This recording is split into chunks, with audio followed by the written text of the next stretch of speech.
Monopolies. How many firms are in a monopoly? In a monopoly, there is one firm which sells public utilities, which are things that people use every day.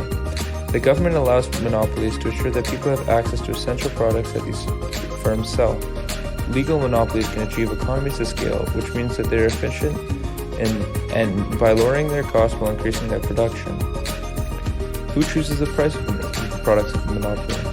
The firm chooses the price because there are no other competitions which can undercut them, unlike in a competitive market. Because there are no other firms, the demand is inelastic, meaning that a change in price will not heavily affect the quantity demanded. What are the conditions of entry? Well, there are high barriers to entry, meaning that it is hard for competition to join, as there are no substitutes. Unlike in a competitive market, where firms will want to join as they see that other firms can achieve profit, a monopoly has no other firms because the costs to enter are very high and control over resources and technologies are controlled by the other monopoly, which is already in the industry. What are some ways to increase sales other than prices?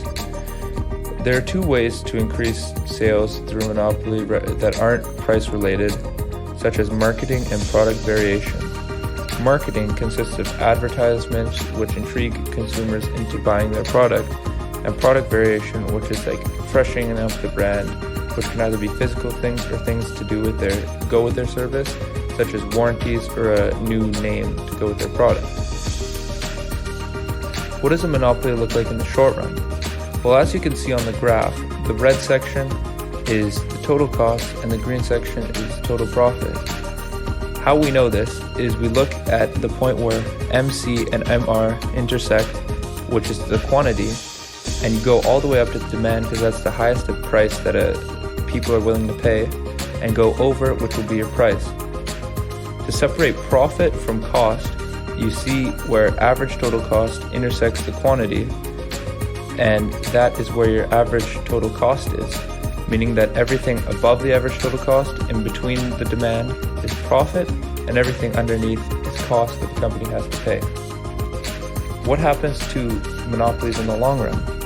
Well, pretty much in a monopoly in the long run, it is the same as the short run because no firms enter.